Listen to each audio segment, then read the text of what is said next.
Oui, on a beaucoup parlé de chiffres et assez peu finalement des services rendus et des besoins à rendre. Et c'est plutôt ça que je voudrais questionner, parce qu'on peut toujours dire que on dépense trop, on dépense pas assez, ça ne veut rien dire. 0,14% d'augmentation, est-ce que c'est bien, pas bien? Mais c'est au bon emploi qu'il faut le demander. Est-ce qu'ils estiment que la mairie fonctionne bien ou pas? Moi, j'ai pu constater récemment pour plusieurs démarches d'état civil que ça marchait plutôt bien. Et puis j'ai d'autres gens qui m'ont dit oui, mais le samedi, on peut plus aller à la mairie. Et effectivement, moi, j'ai une liberté que n'ont pas tous les gens. Donc c'est plutôt ça qu'il faut creuser. Et là, quand je vous entends aussi dire qu'il y avait une bonne gestion avant, mais sur quelle analyse? Peut-être y avait-il une bonne gestion, peut-être pas. Mais si c'est juste comptable, ça ne veut rien dire. Oui, on n'a pas creusé un déficit gigantesque. Oui, ils n'ont pas acheté perçant. Mais évidemment, personne n'a dit que les anciens étaient fous, que les nouveaux l'étaient. En revanche, est-ce qu'ils ont satisfait un certain nombre de besoins et est-ce que ça marchait quand on payait bien un agent ou pas, quand on créait un service ou pas, quand on avait tel cadre, telle politique de recrutement? C'est plutôt ça la question. Et là-dessus, ça demande des outils d'analyse, d'interrogation des gens. Et ça, je ne les vois pas. Des bilans éventuellement de fin de mandat pour l'ancienne municipalité ou d'analyse du travail fait par les prédécesseurs avant, mais tout ça n'a pas été fait. Donc regardez juste des chiffres qui montent, qui baissent un petit peu et discuter sur 50 000 qui sont à rajouter ou pas. Qu'est-ce que ça veut dire? Qu'est-ce que ça veut dire? Par exemple, j'ai demandé combien y avait-il de travailleurs précaires employés éventuellement encore par la municipalité. J'entends par précaire, des vacataires, des CDD, des gens qui peuvent être là parfois depuis des années et toujours dans cette précarité de contrat court qui empêche de se projeter. On en a discuté avec M. Moreau qui m'a dit votre intention collective de sortir de ce qui pourrait rester encore de cette précarité-là, dont acte. J'ai demandé bien sûr la liste des gens qui pouvaient encore être concernés par de tels constats pour avoir une idée de la proportion et puis suivre ensuite votre politique et pouvoir en évaluer la sincérité.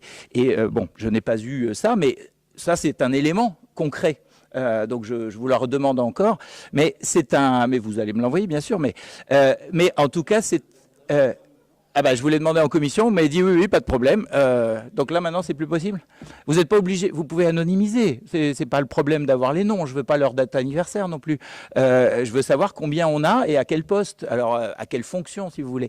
Mais en tout cas, vous donnez ce que vous pouvez donner, mais vous pouvez donner quelque chose, ça c'est sûr. Et c'est avec ce type d'information qu'on peut décider qu'il y a des gens mal payés, qu'il faut augmenter les salaires, ou qu'inversement, les gens sont trop payés ou pas assez nombreux. Enfin bon, là, bon, c'est des orientations budgétaires. Alors, il y a un tout petit peu de fond, flou, mais j'entends là l'argument de M. Rebeyrolle. Oui, bien sûr, on ne peut pas aller à trop de détails. J'apprécie, ça mérite quand même d'être dit, que la végétalisation de la cour de l'école primaire de Janzé soit en marche, avec aussi l'ajout de structures ludiques, comme je réclamais ces deux choses-là. Je ne peux que vous féliciter de cette démarche-là et regretter par contre la petite contradiction que je vais souligner tout de suite. Monsieur Aparicio, l'autre fois quand je parlais d'aller vers le 100% bio et qu'on discutait faisabilité rapide par rapide, je vous parlais de procéder éventuellement par étapes, de commencer par une école ou par une tranche d'âge, enfin peu importe. En tout cas de ne pas faire tout de suite si ça n'était pas possible. Et vous m'aviez dit, oh là là, vous vouliez discriminer les enfants. Bon, bah là je constate que l'école Janzé maternelle va être super favorisés par rapport à toutes les autres. Bon, tant mieux pour eux, tant pis pour les autres.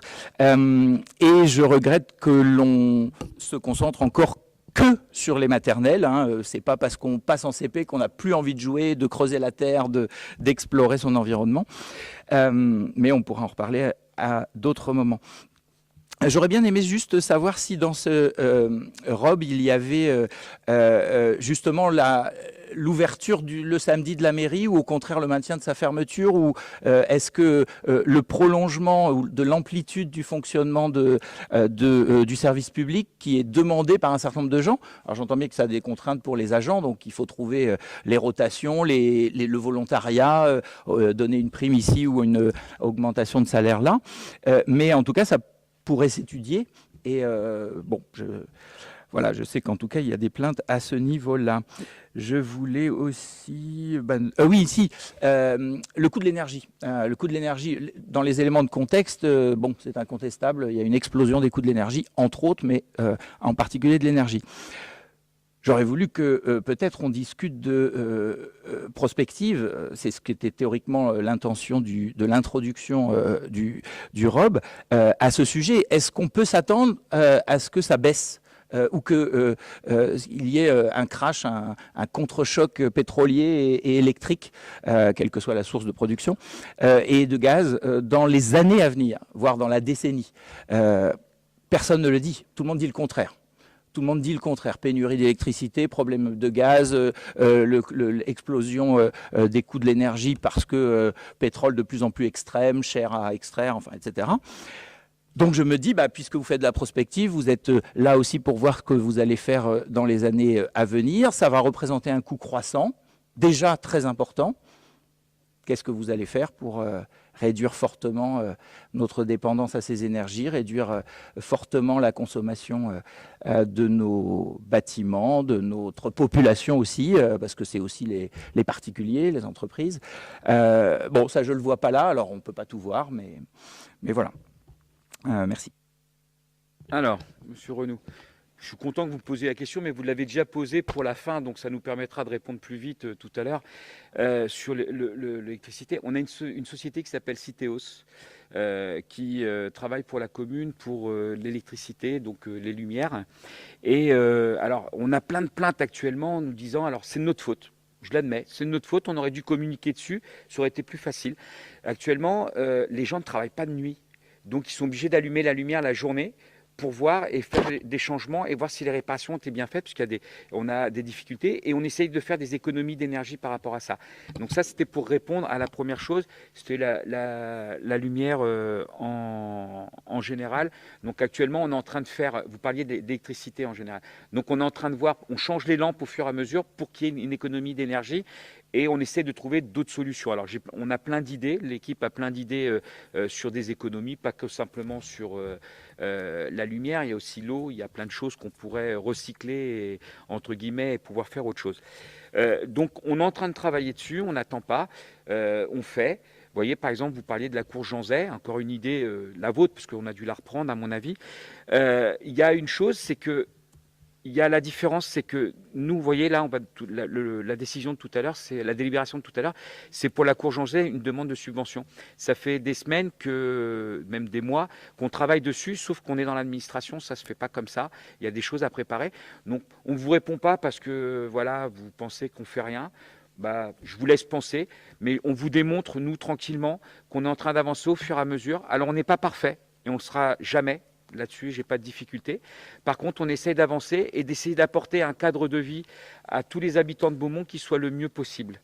Vous parlez du bio, vous avez eu votre réponse, vous avez même été surpris d'après ce que j'ai compris. Donc voilà, mais on avance, on travaille dans ce sens-là pour le bien-être de tous les Beaumontois. Alors, ça va peut-être pas assez vite, je vous l'accorde. Moi aussi, j'aimerais bien que ça aille plus vite. Pour que ça aille plus vite, il n'y a qu'une seule chose. Il faudrait qu'on soit une société privée et qu'on ait le chéquier et qu'on puisse faire un chèque aussitôt. Le problème, c'est que ce n'est pas comme ça que ça marche. Il y a des démarches derrière, il y a plein de choses à faire et c'est compliqué. Voilà. Mais voilà. Alors, je n'ai pas répondu à toutes vos questions. Non. Hein? Ouais. Alors, pour le samedi, on a travaillé dessus, mais on a fait une chose toute simple. C'est que, alors, il y a les agents, donc déjà on travaille avec les agents pour savoir ce qu'ils en pensent, c'est la première chose, et les citoyens. Donc on a demandé à certains citoyens qu'est-ce qu'ils en pensaient, de quelle façon. Alors on a pris, pas tous les citoyens, mais on a été dans différents quartiers pour demander, et beaucoup, je vous l'accorde, beaucoup ont dit, c'est vrai que ça serait bien si ça serait ouvert le samedi, parce que moi, je termine à 19h, je peux pas. On a même pensé à du nocturne. Dire on va peut-être ouvrir un peu plus tard. Mais on s'est rendu compte qu'avec les trains de Paris, même si on fermait à 19h, les gens n'auraient pas le temps de venir.